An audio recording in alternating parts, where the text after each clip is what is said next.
A mí me toca exponer no la cuestión notarial, sino la cuestión procesal. Y es muy importante, todos los que estamos aquí estudiamos y queremos conocer el derecho sucesor.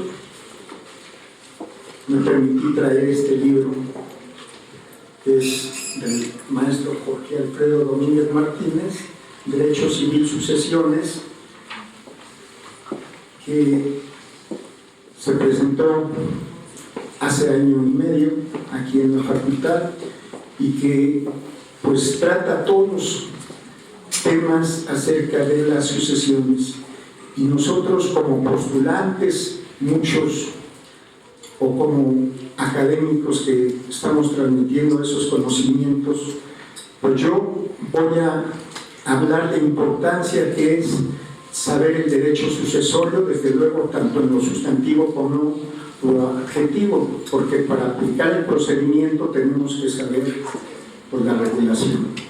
Y también estoy preocupado con las reformas que hubo el 23 de julio del año 2012, en la cual se derogan todas las clases de testamentos que regulaba en el Distrito Federal y quedando subsistentes dos, únicamente el testamento público abierto y el testamento hecho en país extranjero, que nada que ver en el Distrito Federal porque se celebra en el extranjero. Y desde luego se priva a los habitantes del Distrito Federal a optar por otra forma de testar diferente ante el notario público.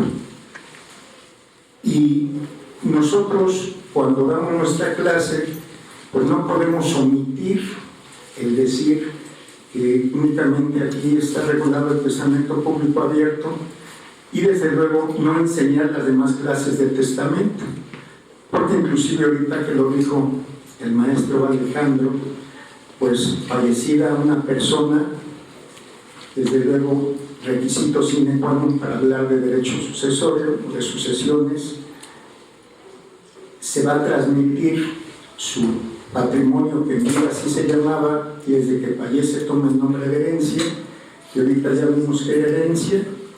¿A quién? A sus sucesores. ¿Y quiénes son? Pues habría que ver en un momento dado, como decía el maestro, si hay testamento o no hay testamento. Y además, las clases de testamento que regulan y se regulaban en el Distrito Federal, que eran 7 testamentos más el hecho en un país extranjero, es decir, 4 en las cuales se necesitaba la intervención del notario, los testamentos ordinarios, el testamento público abierto, público cerrado, hológrafo, y el testamento público simplificado. Entonces, cuando fallece una persona, por eso se pide, se gire oficios para ver si no nada más hay testamento público, sino cualquiera de ellos. Inclusive en el decreto en el que se derogan esos testamentos, se señala en el transitorio primero que las normas que quedan derogadas van a seguir vigentes para los testamentos que se hubieran otorgado antes de este decreto. Y nosotros tenemos que saber las clases de testamento, porque atravesando la Zaragoza, por ejemplo, o hacia Morelos, ya son otros estados, y en el Distrito Federal es en el único estado que se han derogado esos testamentos. Ahorita recuerdo, me consultan la hija de un exgobernador de Tlaxcala, en la cual su papá hizo testamento público, no, hizo testamento hológrafo, y él era abogado y cumplió con todos los requisitos que el código establecía para hacer un testamento hológrafo, y depositó uno en el Archivo General de Notarías y otro se lo dio a sus hijas, eran 2, y dice: cuando yo fallezca, pues aquí está mi testamento. Entonces fallece, lo abren ellas por la curiosidad y se presentan, ven que ellas son las herederas y ocurren a un abogado, entre comillas subrayado y en negrillas. y el abogado denuncia la sucesión testamentaria. No sé si él, un colaborador o un pasante, pero ayer decía el maestro Beltrán, la responsabilidad es del notario, es del abogado, no de quien le encomienda esa labor. Y presentan el testamento, aparte del acta de defunción, diciendo que hizo testamento hológrafo como se acredita con el testamento que se acompaña. Y ese abogado probablemente no había leído acerca del testamento hológrafo. Y el artículo 1500, ahora derogado en el Distrito Federal 53, señala que el testamento se hace doble, es decir, en original y en original. Y que uno es presentado en el Archivo General de Notarías y otro al interesado. Y en 1563, que si ese testamento es abierto, cualquiera de los dos queda sin efecto. Y en consecuencia ese abogado, por la ignorancia, les privó de esa herencia, muy cuantiosa por cierto, a estas personas. Entonces esa, que era una sucesión testamentaria, se vuelve intestada y ya pasaba a los hijos del señor, que unos eran diputados, etc. Entonces, ¿cuál es la importancia? Inclusive yo en exámenes profesionales les pregunto esto: ¿quién tramita más rápido un juicio sucesorio, testamentario o intestamentario? Y todos contestan: el notario. Y entonces, pues efectivamente, vamos, todos los que estamos aquí, pues estamos para aprender, pero sobre todo para comenzar a formar nuestro patrimonio y cobrar nuestros honorarios. Y entonces comienzan a decir: ¿y por qué el notario? Pues porque el notario pues lo tramita muy rápido. Y el abogado, no, pues él se tarda meses o años. Y entonces, bueno, aquí el maestro Alejandro nos hablaba de que efectivamente el notario interviene cuando no hay controversia, no hay controversia alguna, cuando están de acuerdo, cuando desde luego son mayores de edad o menores de edad emancipados, o cuando se trata de una persona jurídica. Y la ley inclusive nos establece, bueno, no nada más hay el juicio sucesorio testamentario e intestamentario, es decir, nos habla de una sucesión mixta, porque hay personas que hacen testamento y no disponen de todos sus bienes, ¿no? Y entonces cuando fallece, o bien fallece esta persona, pues se va a abrir una sucesión testamentaria y una sucesión intestamentaria. ¿Y qué sucede en lo que comentábamos? Que cuando fallece esta persona, la ley dice que todo juicio debe de constar de 4 secciones, 4 etapas. Nos lo señala el artículo 784 del Código Procesal.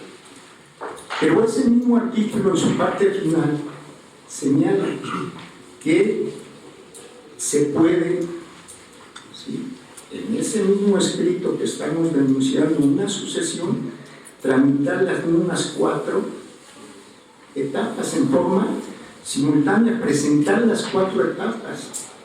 Desde luego, vamos a suponer que no hay controversia y hay menores de edad. Y entonces, aquí al igual, el término va a ser el mismo.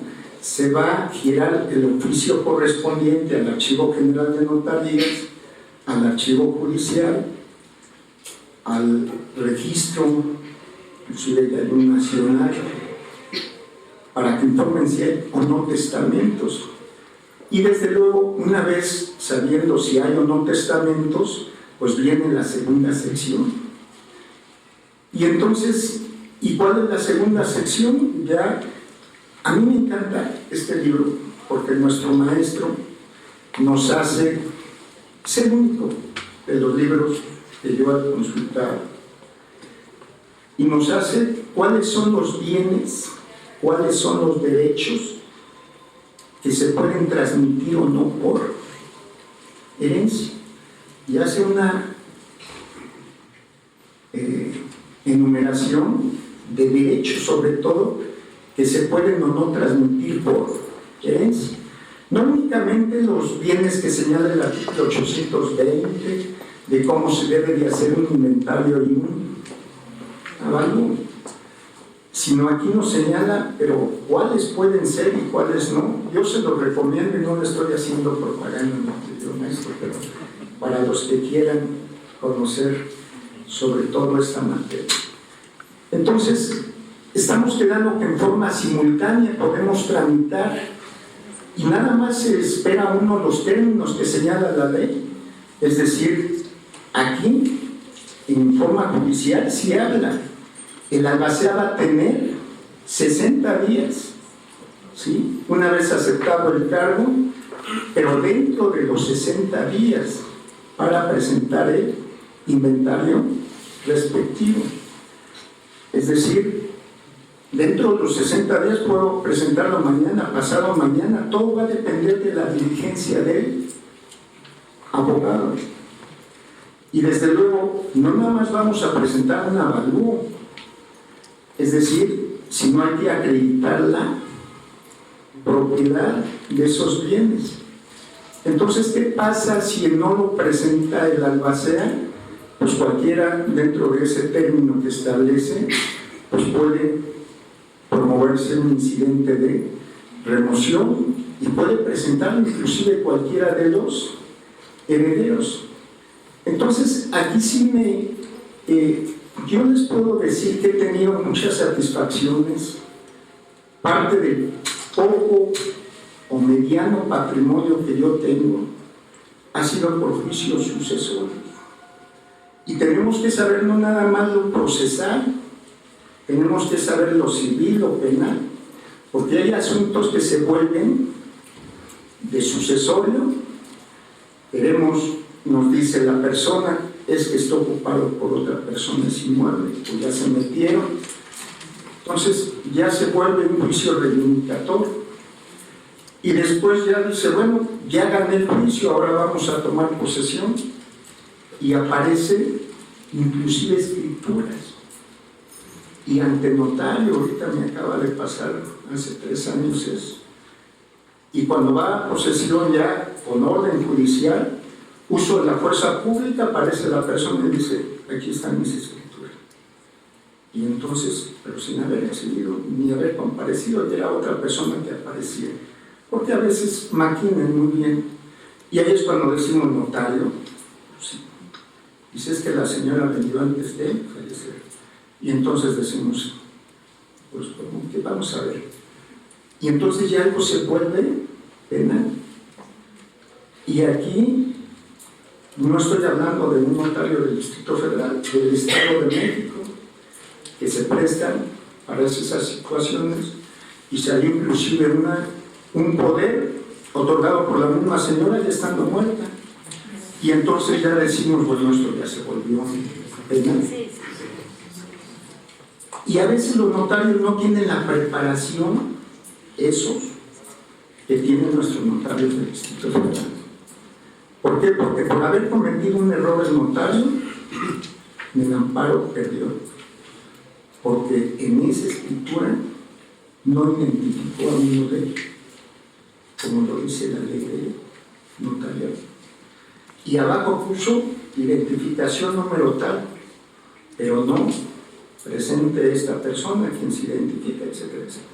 Entonces tenemos que, nosotros que estamos aquí, no nada más, yo les digo a los alumnos, tenemos que ir aprendiendo de todo, o sea, en cada materia en la que estamos.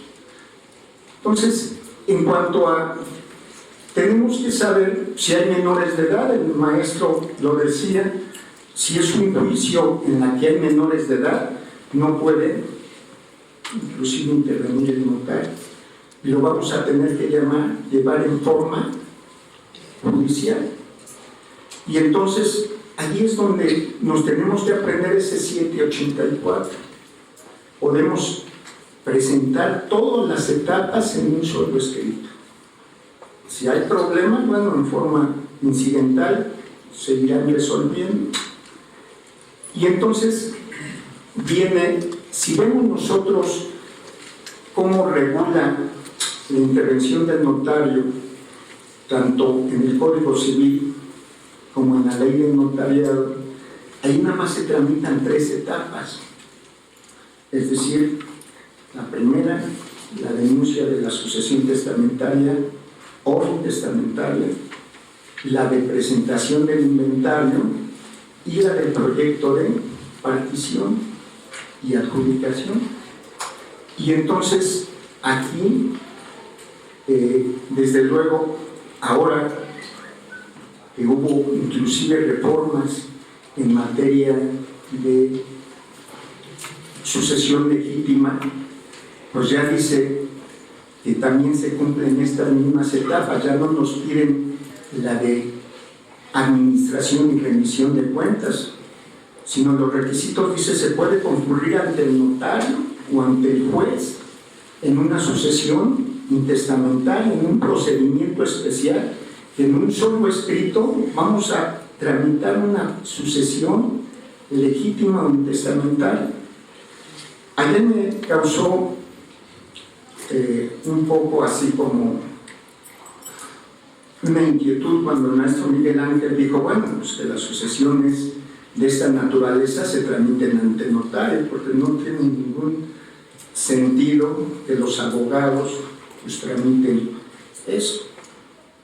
¿Por qué? Pues porque hay muchos trabajos a los juzgados, etc. Entonces, los notarios pues ya tienen, como él lo decía, ya aprobó su examen, ya tienen su trabajo, darles certeza y ese apoyo que nos dan a la comunidad, pero nosotros como postulantes, en el caso de los abogados, pues tenemos que llevar a cabo los juicios. Es decir, nosotros tramitar los juicios y en un momento dado que el notario pues lo protocolice y lo adjudique. Es decir, nosotros no vamos a llevar un asunto a un notario para que realice un juicio testamentario o intestamentario si para eso estamos estudiando y para cobrar nuestros honorarios respectivos. Y máximo en un momento dado, porque el derecho ya con las reformas que hubo, pues nos dan esa pauta.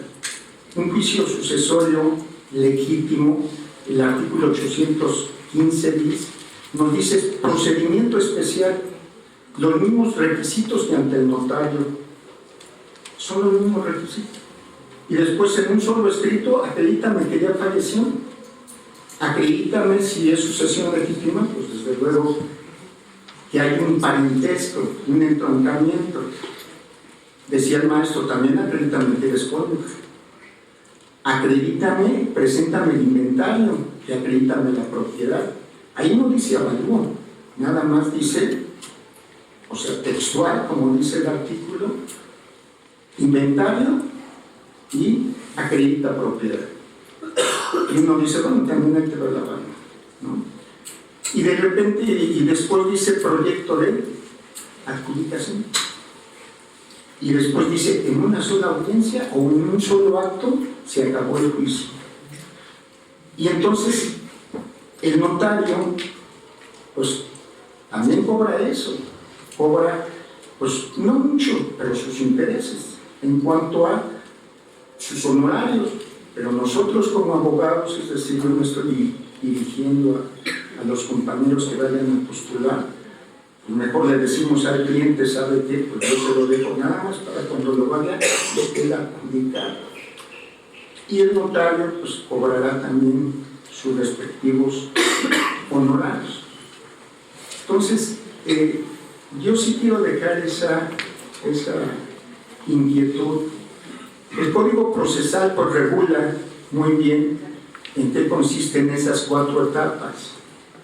Es decir, la de denuncia, lo que se resuelve allí conforme al 785, la de administración, que ya no la brincamos, en los juicios sucesorios, intestados, y en un momento dado, inclusive la antejuez en una sucesión testamentaria con menores, pues a veces sí se rinden cuentas, hecha una vez previamente la liquidación de ese caudal, pagar todas las deudas, todas las obligaciones que hubieran, y el proyecto de partición. Pero recuerden ustedes que eso lo podemos hacer en forma simultánea, es decir, se aprobó la primera nada más de acuerdo a los términos legales que señala el código, y viene la segunda. ¿Para qué nos estamos esperando a presentar una por una? Es decir, nos vamos a tardar 1 o 2 días en hacer, en preparar nuestro escrito, y vamos a decirle a nuestros clientes, es decir, aquí le voy a cobrar un porcentaje, y ya todo ante juez, y en un momento dado pases en los autos al notario que ya elegimos para que proceda a hacer la adjudicación. Entonces, esto es en cuanto a nosotros como, porque si no, ¿de qué caso tiene que estemos estudiando un derecho? Yo, como le decía a los alumnos, es decir, yo lo menciono porque ahorita voy a hablar de algo que los colegios de notarios colaboran, y vaya que sacrifica inclusive, y como decía el maestro ayer, a veces hasta le ponen. Pero nosotros como postulantes, es decir, los que vayan a postular, pues yo les digo y se los recalco, he cobrado honorarios en los juicios sucesorios, y habiendo muchas veces muchas controversias, y otras sin haber controversia. Y yo dije, bueno, pues les hago el... ¿Y cuánto se tarda? Pues hasta les hago el cálculo. Y dice, pero sí, ya nomás lo pasamos al notario. Y ahí es cuando dice, si están de acuerdo en los honorarios, pues los paguen. Entonces, para que nos demos una idea, el notario no cobra mucho por un inventario de los bienes, cobra algo así de 0.75, 1% sobre el valor del caudal hereditario, ¿no? Y después por el proyecto de adjudicación, 0.50. Pero si ya hablamos de varios millones de pesos más sus honorarios, pues uno dice, bueno, mejor yo se lo tramito. Yo cobro eso, únicamente usted vaya a hacer la escritura, ¿no? Y ahí es cuando el notario no se va a molestar ni nada, ellos tienen mucho trabajo, como decían. Nosotros como postulantes, como estudiosos del derecho, porque hay que aprender de estas obras y hay que aplicar, porque tenemos que saber primero lo procesal, no tenemos que saber primero lo sustantivo para hacer valer lo procesal. Entonces, si nosotros iniciamos un juicio ante juez, finalmente vamos a terminar con el notario, porque él es el único que puede adjudicar. Inclusive, ahorita, ayer lo comentaba el maestro Miguel Ángel del Tramada, pues se abrieron estas jornadas notariales. Desde luego, el jefe de gobierno, con la colaboración y el apoyo que brinda el Colegio de Notarios, en la cual se instruye a los notarios, pues, algunos que participen, no sé si a todos, que participen en estas jornadas, en la cual hay condonación de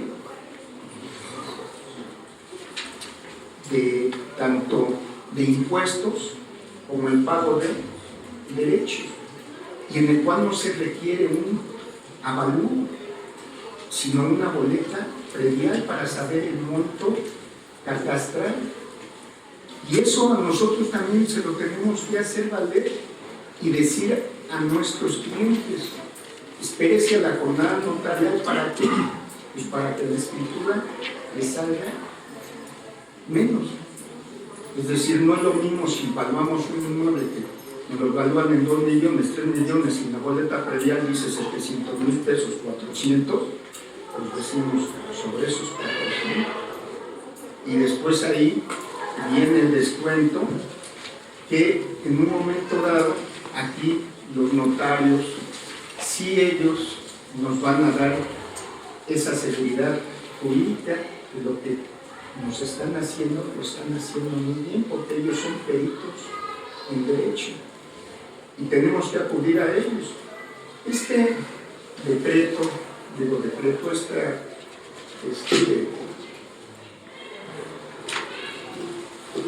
dice resolución de carácter general por la que se condona el pago de las contribuciones que se indican para la formalización de transmisión de propiedades por su sucesión.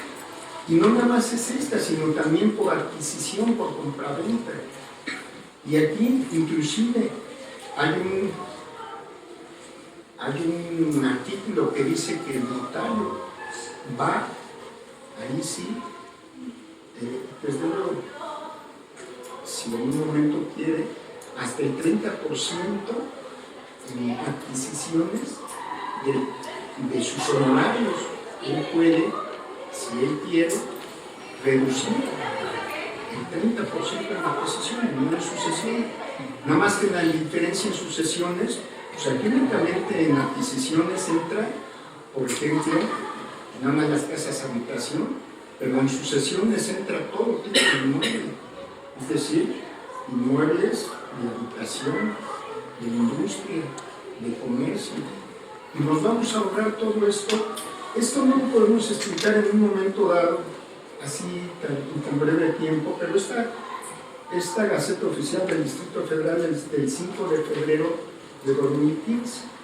Y entonces entramos y la imprimimos a ella, y aquí vamos a ver las ventajas, y esas ventajas son para nuestros mismos clientes y les vamos a dejar bien satisfechos. Y van a, desde luego, a pagar en un momento dado lo que a lo mejor les cuesta mucho trabajo hacer, tener dinero para pagar al abogado y para pagar sus escrituras. Ahora estas jornadas notariales nos ayudan mucho. Y desde luego, pues aquí es con la intervención de los notarios, del colegio de notarios.